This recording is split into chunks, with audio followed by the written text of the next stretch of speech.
Assalamualaikum warahmatullahi wabarakatuh.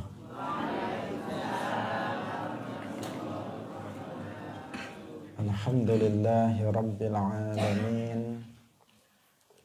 Lahun ni'matu wa lahul fadlu wa lahus sana'ul hasan. Wassalawatullahil barrir rahim wal malaikatil muqarrabin ala sayyidina wa maulana Muhammadin wa ala alihi wa ashabihi tayyibin tahirin. Allahumma la sahla illa ma ja'altahu sahla wa anta taj'alul hazna idza syi'ta sahla. Allahumma arzuqna al-ikhlasa fin niyyati wal qawli wal amal wa ba'du. Ila Nabiyil Mustafa sallallahu alaihi wasallam wa ikhwanihi minal anbiya'i wal mursalin wa syuhada'i was salihin, khususan ila sultanil awliya Syekh Abdul Qadir Al-Jilani wa Syekh Ahmad Ar-Rifai wa Syekh Bahaidin An-Naqsyabandi wa Syekhina Abdullahil Harari wa ila arwahi muassisi jam'iyyati Nahdlatul Ulama Syekh Muhammad Hashim Ash'ari wa Syekh Bisri Sansuri wa Syekh Abdul Wahhab Hasbullah wa ila arwahi jami'i ahli al-qubur minal muslimin wal muslimat. Al-Fatihah. A'udzu billahi minasy syaithanir rajim. Bismillahirrahmanirrahim. Alhamdulillahi rabbil alamin. Ar-Rahmanir Rahim. Maliki yaumiddin. Iyyaka na'budu wa iyyaka nasta'in. Ihdinas siratal mustaqim. Siratal ladzina an'amta 'alaihim ghairil maghdubi 'alaihim waladdallin. Amin. Hadirin hadirat kaum muslimin muslimat, pemirsa rahimakumullah. Alhamdulillah, kita bersyukur kepada Allah Subhanahu wa taala. Kita pada malam hari ini dipilih oleh Allah Subhanahu wa taala sebagai orang-orang yang mendapatkan nikmatnya berupa nikmat taufik, sehingga kita bisa tergerak hati kita untuk melangkahkan kaki kita menuju ke majelis yang sangat mulia, yang menjadi salah satu taman dari taman-taman surga, yaitu majelis ilmu agama. Semoga keberadaan kita dalam majelis ilmu ini diberkahi oleh Allah Subhanahu wa taala, dan kita semuanya mendapatkan ilmu yang manfaat, barokah fid dunya wal akhirah. Amin ya rabbal alamin. Salawat dan salam semoga tetap terlimpahkan kepada Nabi Agung, makhluk yang paling mulia secara mutlak, pemimpin dari seluruh umat manusia nanti pada hari kiamat, yaitu Nabi Muhammad, para sahabatnya, keluarganya, serta seluruh umat Islam yang mengikuti beliau ila yaumil qiyamah. Hadirin rahimakumullah, mari kita ikhlaskan niat kita masing-masing. Kita hadir dalam majelis ilmu ini semata-mata karena untuk menjalankan kewajiban kita selaku seorang muslim, karena menuntut ilmu agama yang fardhu ain, ilmu agama yang pokok, hukumnya adalah wajib bagi setiap muslim. Rasulullah bersabda, "Thalabul ilmi fardhatun ala kulli muslimin." Menuntut ilmu agama yang pokok itu wajib bagi setiap muslim. Nah, kehadiran kita karena itu, karena Allah dan Rasulnya mewajibkan kita untuk belajar ilmu agama, maka kita malam hari ini hadir dalam majelis ini. Kita masih membahas tentang kewajiban-kewajiban hati. Hal-hal yang wajib bagi setiap kita untuk menjalankannya, yaitu yang dilaksanakan atau dilakukan oleh hati kita. Qala al-muallif rahimahullahu ta'ala wasyukru ala ni'amillahi wasyukru lan syukur ala ni'amillahi ing atase pira-pira nikmate Allah. Bima'na adam isti'maliha kelawan makna ora gunakaken ni'amillah fi ma'siyatin ing dalam kemaksiatan. Wasabru lan sabar ala adaima ing atase nglakoni perkara aujaba kang wis majibaken sapa Allahu Gusti Allah ing ma. Wasabru lan sabar amma sangking perkara harrama kang wis ngaramaken sapa Allahu Gusti Allah taala. Wa ala ma lan ing atase perkara ibtalaka kang wis nyoba utawa ing kang wis nyoba utawa aweh balak ing sira sapa Allahu Gusti Allah bihi kelawan ma. Wa bughdhu syaitani lan sengit utawa benci maring setan. Wa bughdul ma'asi lan sengit maring pira-pira kemaksiatan. Hadirin hadirat rahimakumullah. Di antara kewajiban hati adalah syukur.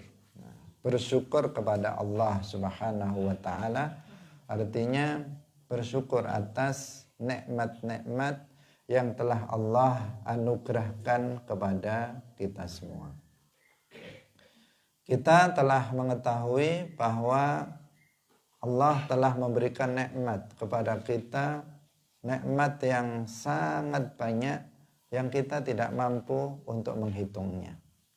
Kalau kita misalnya mau menghitung nikmat-nikmat yang Allah berikan, maka nggak akan selesai kita untuk menghitungnya. Dalam waktu sehari nggak akan selesai. Kalau misalnya nikmat yang Allah anugerahkan kepada kita itu kita tulis dalam sebuah buku, bisa dicoba kalian tulis nikmat Allah dalam sebuah buku tulis, maka buku setebal apapun itu tidak akan bisa cukup untuk menulisnya. Karena saking banyaknya nikmat yang telah Allah anugerahkan kepada kita. Allah Subhanahu wa taala di dalam Al-Qur'an berfirman, "Wa in ta'uddu ni'matallahi la tuhsuha." Apabila kalian menghitung-hitung nikmat Allah, maka kalian tidak akan bisa untuk menghitungnya. Mulai dari nikmat hidup, nikmat sehat, nikmat mata bisa melihat dengan sempurna, telinga bisa mendengar dengan sempurna, mulut bisa untuk berbicara, untuk bisa makan, minum, makan enak dan seterusnya. Hidung bisa berfungsi dengan baik, tangan, kaki dan seterusnya. Sangat banyak nikmat yang Allah anugerahkan. Itu masih nikmat-nikmat yang sifatnya adalah fisik. Ada nikmat-nikmat yang lebih besar dari itu, misalnya nikmat iman, nikmat Islam, nikmat taufik, dan masih banyak lagi nikmat-nikmat yang telah Allah anugerahkan kepada kita. Dan sudah semestinya kita mengingat nikmat-nikmat tersebut. Sudah semestinya kita untuk menghitung-hitungnya. Coba kita untuk berpikir tentang nikmat yang telah Allah anugerahkan kepada kita. Banyak orang yang tidak mau bersyukur kepada Allah karena dia lupa terhadap nikmat yang telah Allah anugerahkan kepadanya. Karena itulah maka kita patut untuk merenung, sesekali merenung terhadap nikmat-nikmat yang telah Allah Subhanahu wa taala anugerahkan kepada kita.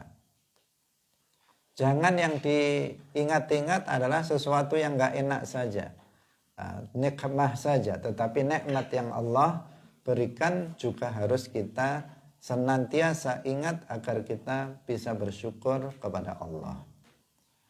Dan perlu kita ketahui bahwa nikmat yang Allah berikan kepada kita itu adalah pemberian cuma-cuma, pemberian gratis, pemberian yang bukan merupakan kewajiban bagi Allah Subhanahu wa ta'ala. Allah tidak wajib untuk memberikan hidup kepada kita, tapi nyatanya Allah ngasih hidup kepada kita. Allah tidak wajib memberikan kesehatan kepada kita. Jika Allah berkehendak, Allah menjadikan kita sakit, tapi Allah memberikan kita sehat secara cuma-cuma. Allah tidak wajib memberikannya, tetapi tetap memberikannya kepada kita. Allah tidak wajib memberikan mata yang sempurna pada kita. Jika berkehendak, Allah melahirkan kita dalam keadaan buta, seperti yang dialami oleh sebagian orang. Allah tidak berkewajiban untuk memberikan lisan yang sempurna sehingga kita bisa berbicara. Sebagian orang Allah tidak memberikannya sehingga terlahir dalam keadaan bisu. Allah tidak berkewajiban untuk memberikan telinga yang sempurna sehingga bisa mendengar. Tetapi Allah memberikannya kepada kita. Padahal ada sebagian orang yang Allah tidak memberikan nikmat telinga sehingga telinganya tuli. Dan seterusnya. Allah tidak berkewajiban untuk memberikan nikmat-nikmat tersebut kepada kita. Tetapi ternyata Allah memberikannya kepada kita semuanya. Khususnya kita yang hadir di sini, kita semuanya diberikan hidup. Nggak ada yang mati. Kita semuanya di sini diberikan kesehatan.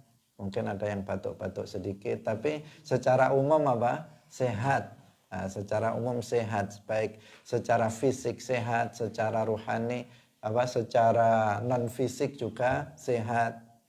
Nggak ada yang stres, nggak ada yang gila dan sebagainya. Ini adalah sebuah kenikmatan yang Allah anugerahkan kepada kita. Itu yang disebut dengan fadlun, anugerah, pemberian yang cuma-cuma dari Allah Subhanahu wa ta'ala. Hadirin rahimakumullah. Karena nikmat yang begitu sangat banyak. Dan nikmat itu adalah murni pemberian. Nikmat itu adalah murni karunia. Nikmat itu adalah murni anugerah dari Allah Subhanahu wa ta'ala. Bukan kewajiban baginya.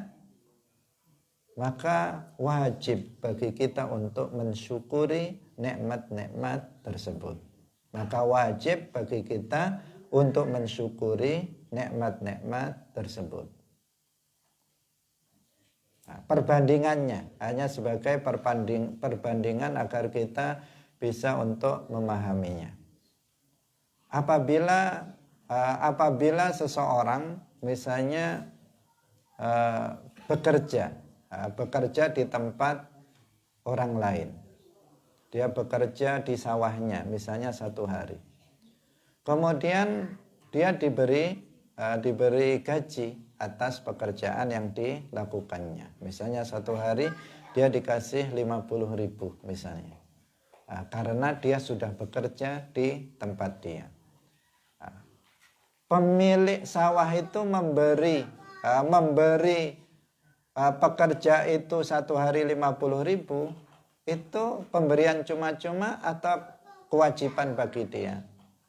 Kewajiban bagi dia karena dia bekerja. Maka kalau dia mengatakan terima kasih, ya boleh-boleh saja dia mengucapkan terima kasih. Tetapi kalau seandainya dia tidak mengatakan terima kasih, ya wajar-wajar saja. Wong dia dikasih itu adalah bagian dari hak dia. Bayaran itu adalah hak dia karena dia sudah bekerja di tempat orang tersebut. Tetapi apabila misalnya seseorang tidak bekerja, misalnya kamu nggak bekerja di tempat saya, tiba-tiba saya keluarkan uang dari saku saya merah 10 misalnya, kemudian saya berikan kamu, ini untuk kamu. Cuma-cuma saya berikan kepada kamu. Kira-kira kamu nggak ada kewajiban saya memberikan uang ini kepada kamu, karena kamu nggak melakukan apa-apa untuk saya. tetapi kamu saya beri uang cuma-cuma 1 juta. Maka kira-kira seketika apa yang kamu ucapkan? Nah, yang kamu ucapkan adalah terima kasih. Nah, terima kasih. Matur suwun. Bahasa Jawanya matur suwun, matur suwun. Mungkin matur suwunnya bisa berkali-kali. Matur suwun, matur suwun, matur suwun. Terima kasih, terima kasih. Nah, karena apa? Nggak ngapa-ngapain diberi. Nah, nggak melakukan apa-apa tetapi diberi. Allah Subhanahu wa Ta'ala memberikan kita nikmat ini adalah cuma-cuma. Kita nggak ngapa-ngapain, tapi ternyata dikasih hidup, dikasih sehat, dikasih mata yang sempurna, dikasih telinga yang sempurna, lisan yang sempurna, fisik yang sempurna. Padahal kita nggak ngapa-ngapain, tetapi kita dikasih begitu saja oleh Allah. Maka wajib bagi kita untuk mensyukuri nikmat-nikmat tersebut. Bagaimana mensyukuri nikmat itu? Yaitu ada musti'maliha fi ma'siyatillah. Tidak menggunakan nikmat yang telah Allah anugerahkan kepada kita dalam kemaksiatan kepada Allah. Itu namanya syukur, asyukrul wajib. Karena syukur itu ada 2 macam. Ada asyukru al-wajib, ada asyukru al-mandub, atau yang sunnah. Syukur yang sunnah itu dengan kita berzikir, dengan mengatakan alhamdulillah kenyang, alhamdulillah mata saya bisa melihat, alhamdulillah badan saya sehat, alhamdulillah saya masih hidup, alhamdulillah saya bisa mendengar dengan baik, alhamdulillah, alhamdulillah. Dengan mengatakan alhamdulillah itu hukumnya apa? Sunnah, tidak wajib. Bukan itu hakikat syukur, itu bukan sekedar mengatakan alhamdulillah. Tetapi syukur yang wajib, yang hukumnya wajib bagi kita yang di sini termasuk minal wajibat al-qalbiyah, termasuk kewajiban hati, yaitu tidak menggunakan nikmat yang telah Allah anugerahkan kepada kita dalam bermaksiat kepada Allah. Allah memberikan nikmat hidup kepada kita di dunia ini.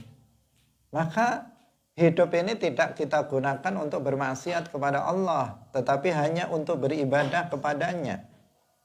Allah berfirman, "Wa ma khalaqatul jinna wal insa illa liya'budun." Tidaklah aku menciptakan jin dan manusia kecuali untuk aku perintahkan beribadah kepadaku.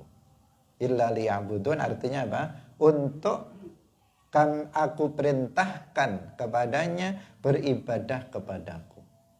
Jadi kita diciptakan oleh Allah, diberikan nikmat hidup itu untuk diperintah beribadah kepada Allah.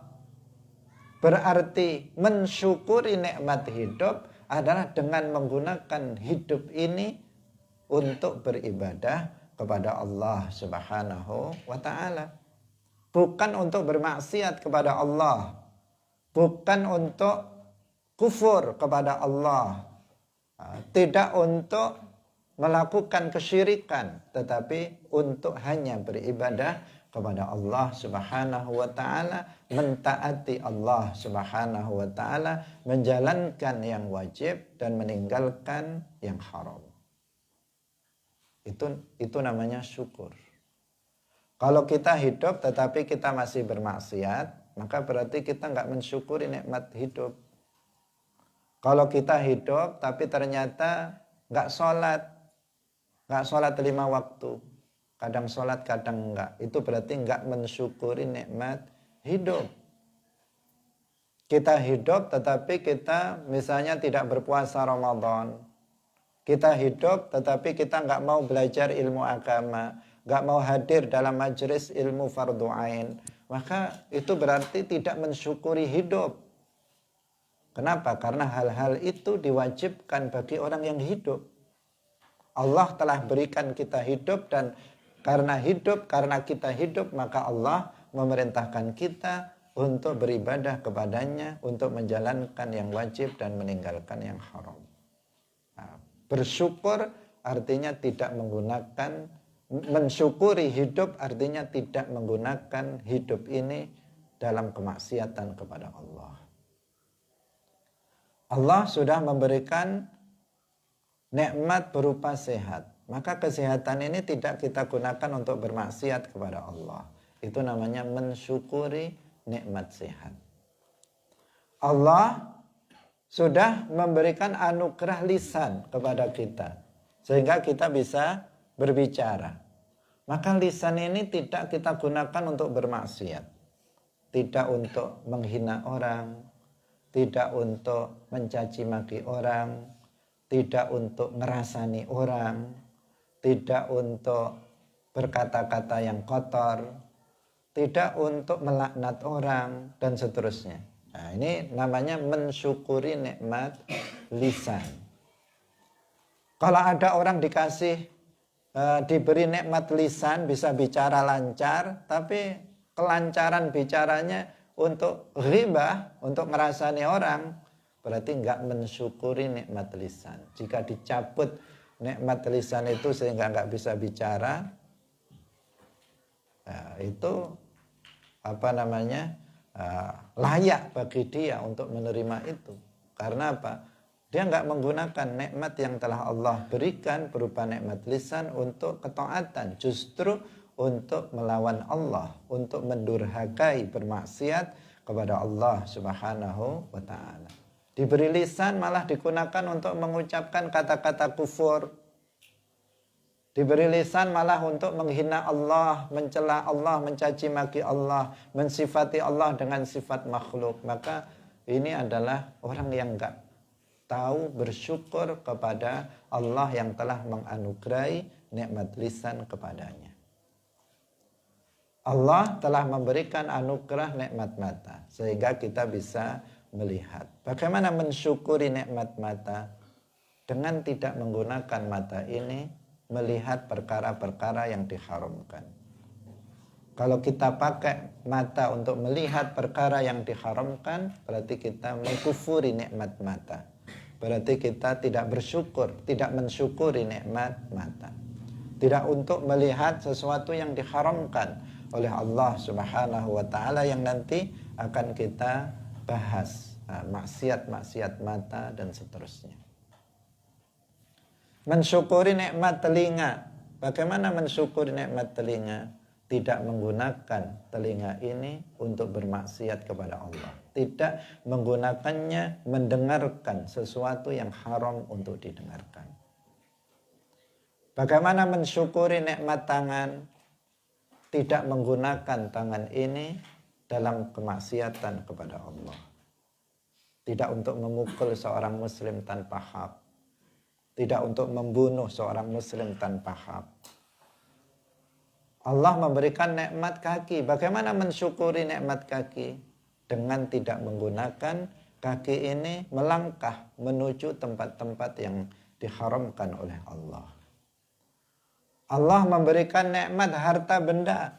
Sebagian kita diberikan harta benda yang melimpah. Rizki yang banyak. Rizki berupa uang yang banyak. Bagaimana mensyukurinya? Tidak menggunakannya dalam kemaksiatan kepada Allah.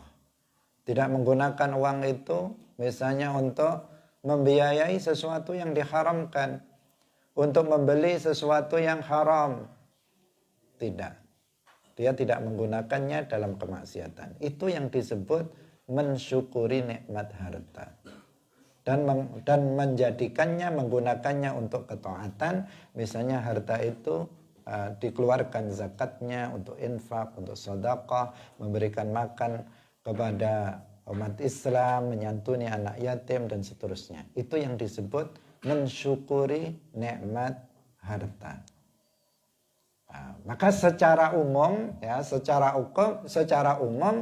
syukur atas nikmat artinya adalah tidak menggunakan nikmat-nikmat yang telah Allah anugerahkan kepada kita dalam bermaksiat kepada Allah. Itulah definisinya, pengertiannya. Kalau dilihat pengertian ini, sulit atau berat syukur itu? Sulit dan berat, ya, sulit dan berat. Jadi bukan mudah, dan kita semuanya ya dipertanyakan apakah kita termasuk orang yang bersyukur kepada Allah atas nikmat yang Allah anugerahkan.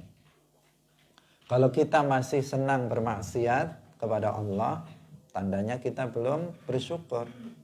Kalau kita masih senang ghibah, masih senang membicarakan aib orang lain, kalau kita masih senang menghina orang, mencela orang, kita belum orang yang bersyukur. Kalau kita masih senang melihat perkara yang diharamkan, kita belum disebut orang yang bersyukur. Nah, kalau kita menggunakan kesehatan ini hanya untuk bersenang-senang dalam kemaksiatan, maka tidak disebut kita sebagai orang yang bersyukur. Kalau kita muhasabah, maka kita akan tahu bahwa kita ini ya kadang bersyukur, kadang nggak bersyukur. Nah, kadang bersyukur, kadang tidak bersyukur. Kalau sekarang ini kita ada di sini, wah kita bersyukur sekali, tandanya kita bersyukur. Kita diberikan sehat, kita diberikan hidup, kita gunakan untuk hadir dalam majelis ilmu. Berarti kita orang yang bersyukur. Sekarang, nanti keluar, nggak tahu lagi apakah masih bersyukur, misalnya digunakan untuk sholat, digunakan untuk ibadah dan sebagainya, atau malah untuk bermaksiat kepada Allah. Nah. Hadirin rahimakumullah. Sehingga ada istilah asyakir dan ada istilah asyakur. Asyakir artinya orang yang bersyukur tetapi tidak secara istiqomah. Seperti umumnya kita. Kadang dia taat, kadang dia bermaksiat. Itu namanya syakir. Asyakir. Ada orang yang senantiasa bersyukur kepada Allah sepanjang waktu. Sepanjang waktu, dimanapun dia berada, senantiasa dia menggunakan nikmat-nikmat yang Allah anugerahkan kepadanya tidak untuk bermaksiat kepada Allah, tetapi dia menggunakannya dalam ketaatan. Maka orang ini namanya asyakur. Namanya apa? Asyakur. Nah, kalau orang sudah asyakur, maka dia derajatnya sudah taqi, orang yang bertakwa. Yang setingkat lagi dia sudah menjadi waliyun min auliyaillah. Karena sudah syakur terus, nggak pernah kemaksiatan, jarang sekali dia lakukan, hanya ketaatan. Matanya untuk ketaatan, telinganya untuk ketaatan, lisannya untuk ketaatan, hidupnya untuk ketaatan seluruhnya. Maka dia disebut asyakur. Ibadullah asyakur. Tetapi jumlahnya sangat sedikit. Asyakur jumlahnya sangat sedikit, seperti yang telah dijelaskan oleh Allah Subhanahu wa taala di dalam Al-Qur'an, wa qalilum min ibadiyasyakur. Dan sedikit, Allah yang mengatakannya, dan sedikit dari hamba-hambaku yang istiqamah dalam kesyukurannya kepada Allah. Jumlahnya sedikit. Kebanyakan syakir, kadang syukur, kadang enggak. Kadang lisannya untuk ngaji, baca Quran, kadang untuk mengajar, tapi kadang untuk menghina orang juga, kadang untuk ngerasani orang juga. Itu berarti syakir. Kadang dipakai untuk ibadah, kadang dipakai untuk maksiat. Matanya juga begitu, kadang untuk melihat Al-Quran, melihat kitab, kadang untuk melihat sesuatu yang haram untuk dilihat. Itu namanya masih syakir. Nah, jadi syukur ini hukumnya wajib. Nah, syukur dengan pengertian ini, yaitu tidak menggunakan nikmat yang Allah anugerahkan dalam kemaksiatan, itu hukumnya adalah wajib. Nggak boleh tidak, kita harus bersyukur atas nikmat Allah tersebut. yang sangat banyak nikmat-nikmat tersebut. Hadirin rahimakumullah. Sekarang kita lanjutkan sabr. Nah, sabr diterjemahkan ke dalam bahasa Indonesia sabar. Nah, sabar. Bahasa Arabnya sabr. As-sabru. As-sabru ala ada'i ma aujaballah was-sabru amma harramallahu ta'ala wa ala mabtalaqallahu bihi. Nah, di antara kewajiban hati adalah sabar. Dan sabar ini ada 3 jenis. Nah, sabar ini ada 3 jenis. Yang pertama adalah sabar dalam menjalankan kewajiban. Yang kedua adalah sabar dalam meninggalkan perkara yang diharamkan. Dan yang ketiga adalah sabar ketika menerima musibah. Nah, ketika menerima musibah. Sabar ini salah satu hal yang mudah diucapkan tetapi sulit diamalkan. Sering kalau ada orang kena musibah kita bilang sabar, sabar. Tapi kalau kita yang kena musibah maka belum tentu kita bisa menjalankannya. Kamu harus sabar. Innallaha ma'as sabirin.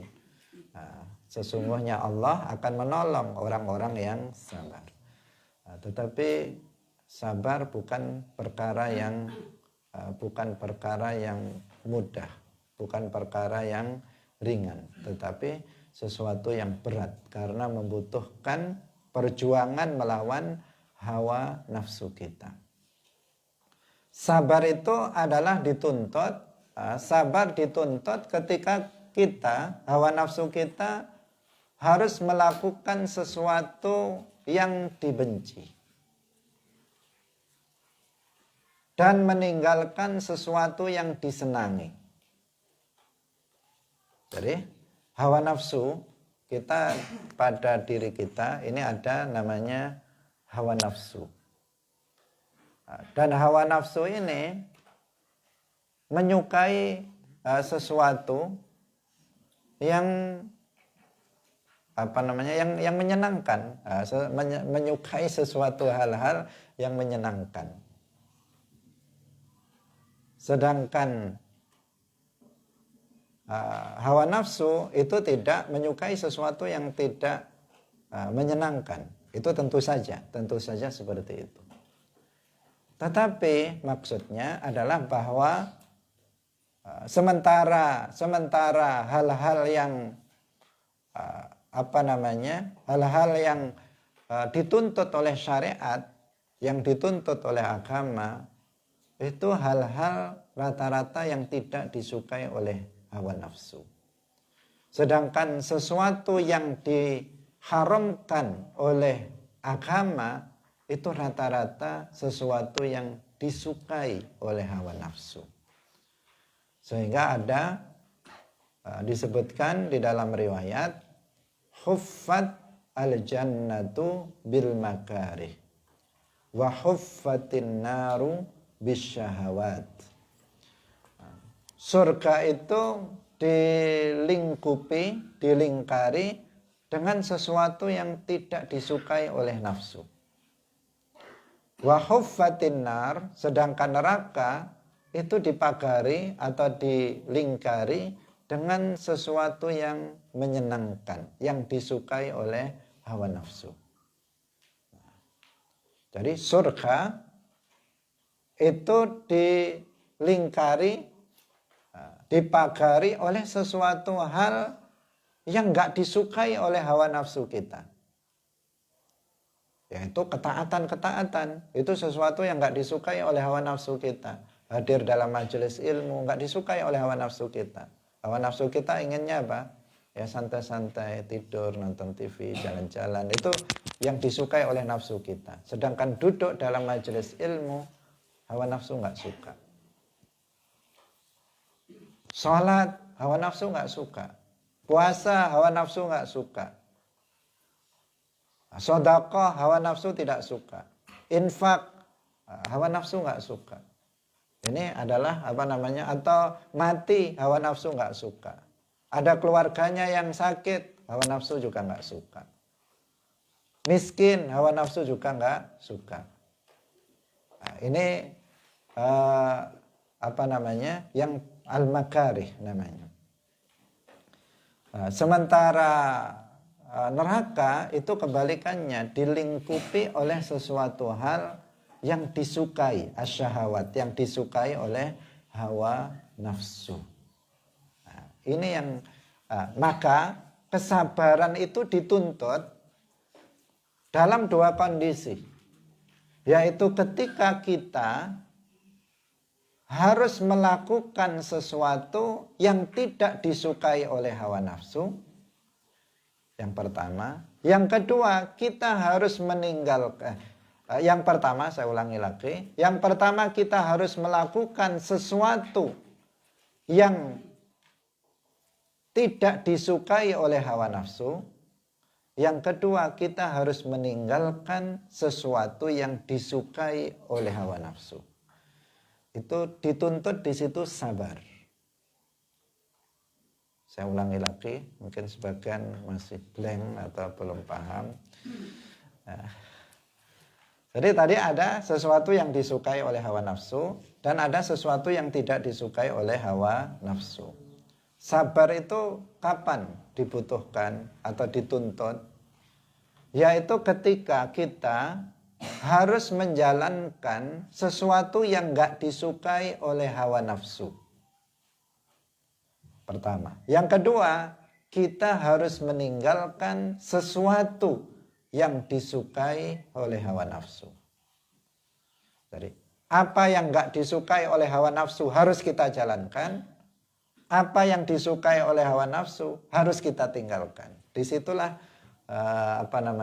kesabaran itu dituntut. Karena itu maka sabar itu ada 3. Karena itu sabar itu ada 3. Yang pertama adalah as-sabru ala ada'i ma aujaballah. As-sabru ala ta'at. Sabar dalam melakukan ketaatan. Melakukan ketaatan itu disukai oleh hawa nafsu apa enggak? Tidak. Melakukan ketaatan, sholat, puasa, hadir dalam majelis ilmu, sedekah, baca Quran, disukai oleh hawa nafsu apa tidak? Tidak disukai.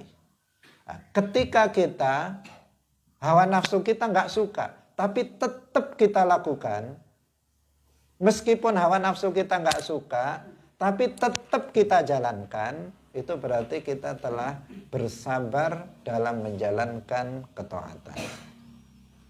Bisa difahami? Nah, berarti sudah sabar, Kak. Meskipun kita maunya jalan-jalan, tapi kita tetap hadir dalam majelis ilmu. Kita lawan itu, nggak apa-apa, saya nggak melakukan yang menyenangkan, tapi saya melakukan yang tidak menyenangkan, itu berupa ketaatan, maka itu berarti sabar dalam ketaatan. Nah, yang kedua, sabar dari melakukan perkara-perkara yang diharamkan. Perkara-perkara yang diharamkan itu disukai oleh hawa nafsu apa enggak? Disukai. Rata-rata yang menyenangkan, yang disukai oleh hawa nafsu itu adalah perkara-perkara yang diharamkan. Pada umumnya begitu. Semua yang haram itu menggiurkan. Pengen orang mencobanya. Nah, itu sesuatu yang haram. Apa sesuatu yang haram? Misalnya ya riba, misalnya ya mencuri, kan korupsi, kan cepat dapat duit banyak, riba dan seterusnya. Nah, kan disukai oleh hawa nafsu karena cepat mendatangkan harta. Atau minum khamr, berjudi, berzina, itu sesuatu yang hawa nafsu cenderung untuk melakukannya. Ketika seseorang kemudian tidak menuruti apa yang disukai oleh hawa nafsu, dia meninggalkan sesuatu yang haram meskipun hawa nafsunya itu menyukainya, maka berarti dia telah bersabar dalam meninggalkan perkara yang diharamkan. Nah, sabar yang kedua. yaitu bersabar atau bersabar dalam meninggalkan sesuatu yang diharamkan oleh Allah Subhanahu wa taala. Yang ketiga, as-sabru ala ma batalakallahu bihi atau as-sabru alal musibah. Sabar terhadap musibah. Musibah disukai oleh hawa nafsu apa tidak? Tidak disukai. Seperti musibah itu seperti mati, kecelakaan, nggak punya duit, itu musibah. Nah, kelaparan, kemudian apa? Sakit, itu namanya musibah. Itu semuanya nggak disukai oleh hawa nafsu kita, tetapi terjadi pada diri kita. Nah, terjadi, harus kita jalani. Harus kita jalani musibah yang telah Allah berikan kepada kita dengan ridho, dengan penuh kerelaan menerima musibah itu tanpa ada protes terhadap Allah Subhanahu wa taala. Maka di sini berarti dia telah bersabar dalam menerima musibah. Karena dia mendapatkan musibah tetapi dia nggak protes kepada Allah Subhanahu wa taala. Dia ridho, dia rela dengan musibah yang menimpa dirinya. Maka sabar ini ada 3 macam tadi.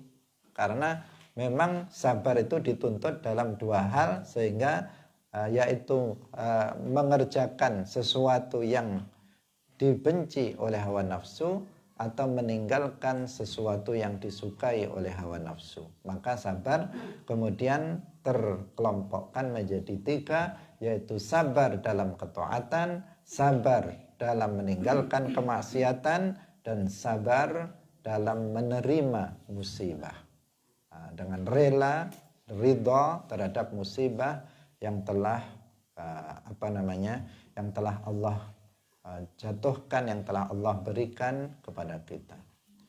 3 jenis sabar ini sangat sulit untuk dipraktekkan. Sabar bukan sekadar nggak pernah marah seperti yang dipahami oleh sebagian orang. Bapaknya sabar. Kenapa kok sabar? Nggak pernah marah. Anaknya nakal pun dibiarkan aja. Bapaknya sabar sekali ya. Suaminya sabar sekali, istrinya nggak pernah dimarahi. Meskipun istrinya bermaksiat, kelawan, dibiarin aja. Berarti suaminya sabar. Gurunya sabar sekali misalnya, muridnya melanggar peraturan, dibiarin aja. Apakah sabar itu begitu? Itu bukan sabar dalam istilah syarak, bukan itu.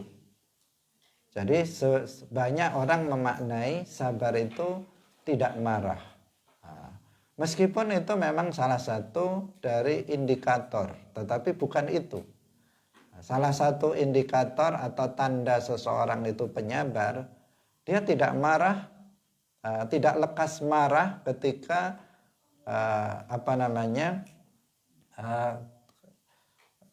kecuali tidak lekas marah kecuali apabila misalnya hukum Allah dilecehkan. Dia tidak marah karena dirinya.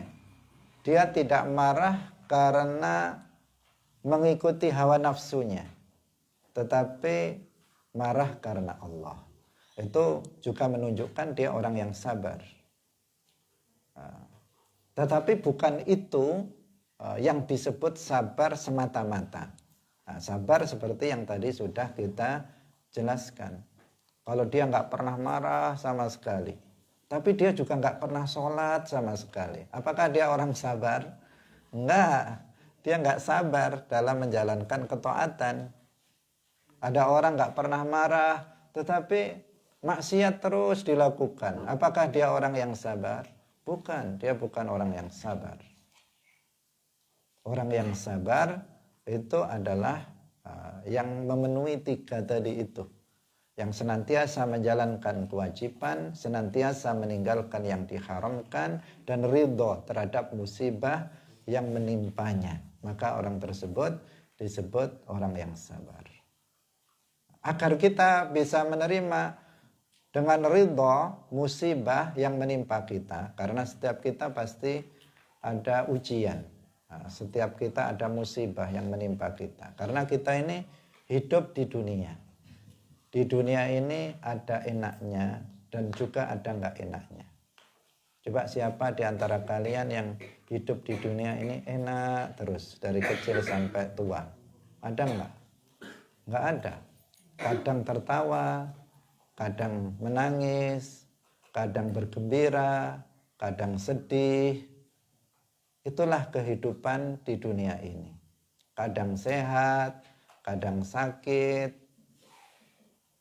Itulah isinya dunia ini. Nggak ada kebahagiaan yang abadi, tidak ada kesusahan yang abadi di dunia ini. Sesusah-susahnya orang di dunia ini paling cuman sampai 70 tahun, 80 tahun. Sesusah-susahnya. Udah nggak makan, miskin, sakit-sakitan. Jangan khawatir, akan berakhir. Akan berakhir entah dengan kematian dia di usia 80 tahun akan berakhir. Musibah itu hal yang tidak menyenangkan itu akan berakhir. Demikian juga sebaliknya, orang yang misalnya dikaruniai banyak nikmat di dunia ini sehingga sepanjang waktunya banyak senangnya dari sedihnya, tetap saja dia akan merasakan kesedihan. Orang yang kaya raya, mobilnya banyak, rumahnya mewah, apakah mereka tiap hari tertawa? Apakah mereka setiap hari bisa hatinya gembira? Coba ditanya. Enggak, banyak yang mereka hutangnya melimpah, semakin kaya semakin banyak hutang, semakin banyak yang difikirkan, kadang keluarganya berantakan dan seterusnya. Nggak ada kebahagiaan. Karena apa? Nah, memang dunia itu isinya seperti itu. Kalau kita ingin bahagia selamanya, nanti di akhirat, ketika sudah masuk ke dalam surga, nggak ada sedetik pun kesusahan. Nggak ada menangis sedetik pun di dalam surga itu.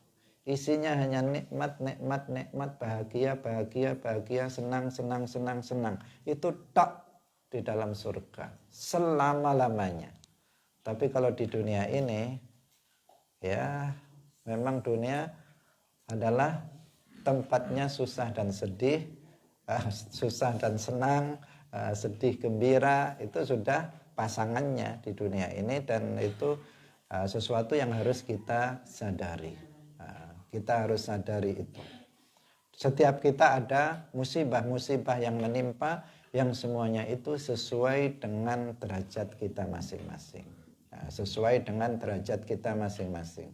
Karena musibah yang menimpa manusia, orang Islam itu adalah sebagai ujian bagi orang tersebut untuk menaikkan derajat seseorang apabila dia mampu untuk bersabar dalam menanggung musibah tersebut. Dia ridho terhadap musibah tersebut, maka pangkatnya itu akan naik.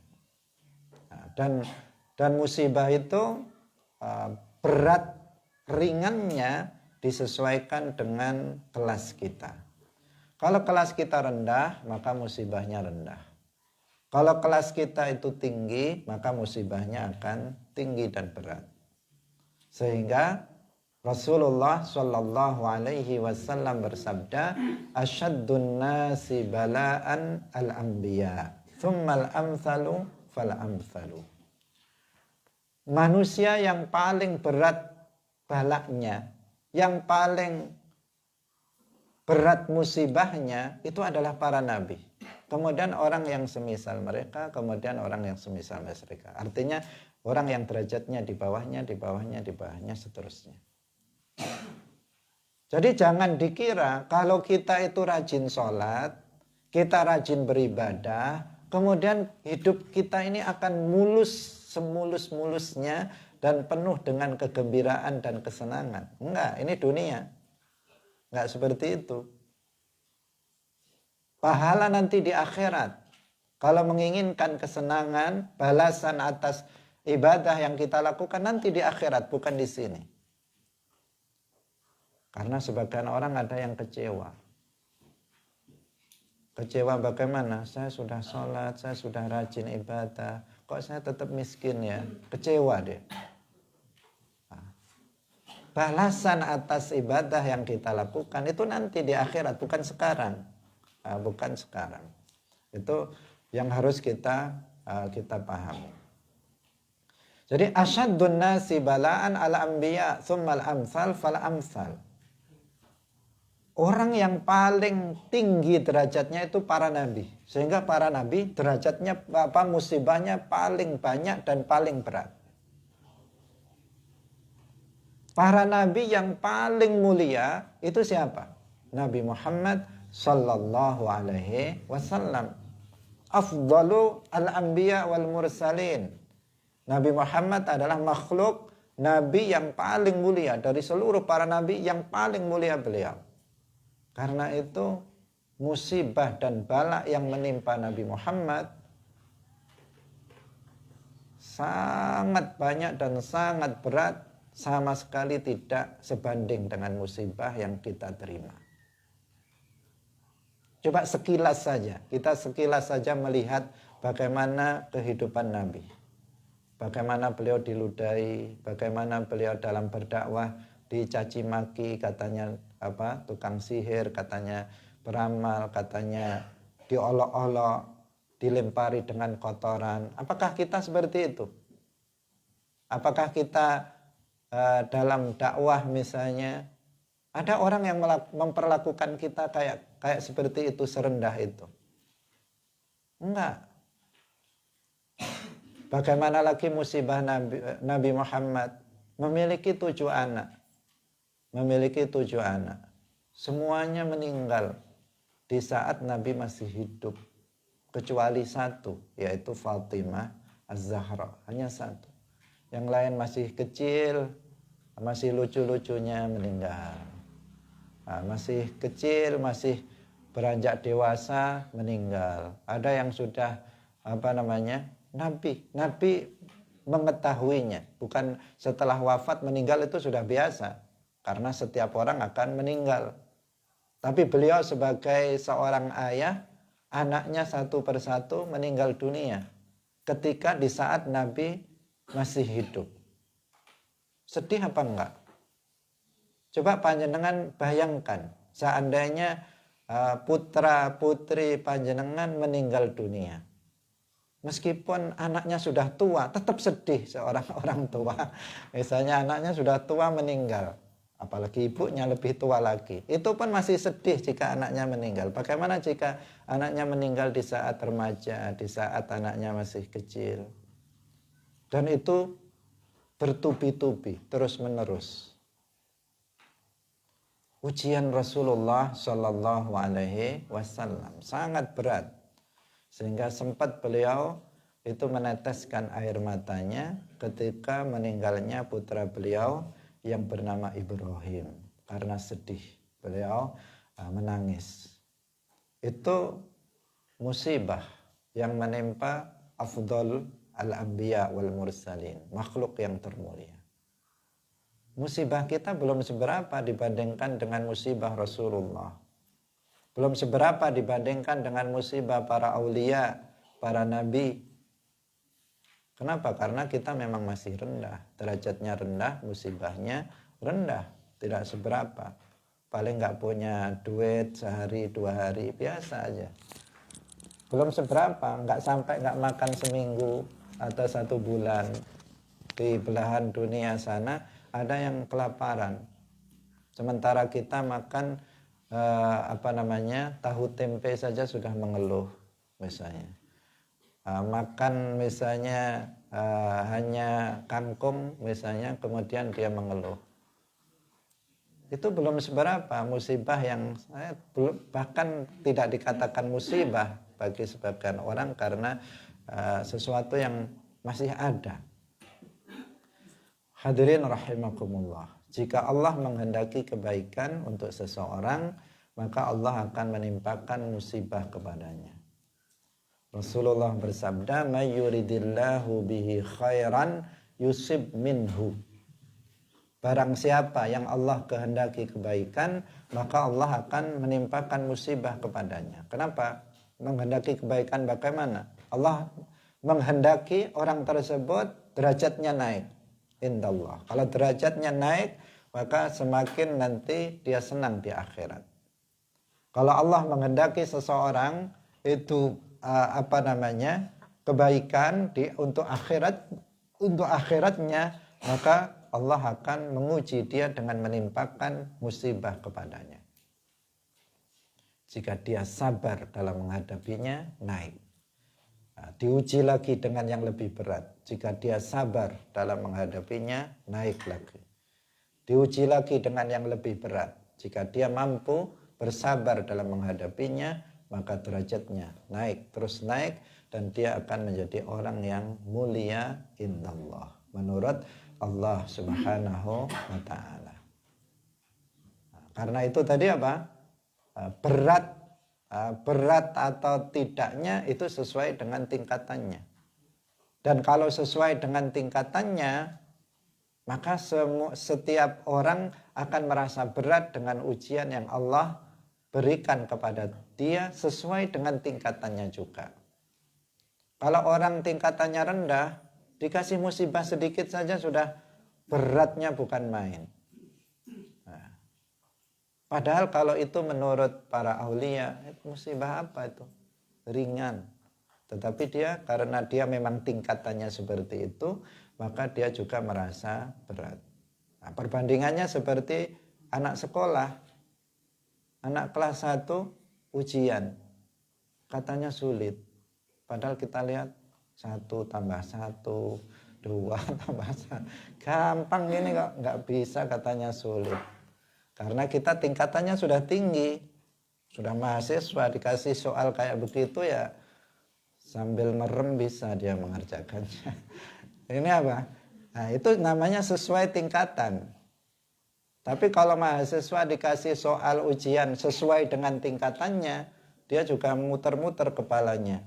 Nah, pusing juga dia. Kenapa? Karena memang sesuai dengan tingkatannya. Nah, semuanya itu sesuai dengan tingkatannya. Orang yang rendah, musibahnya rendah.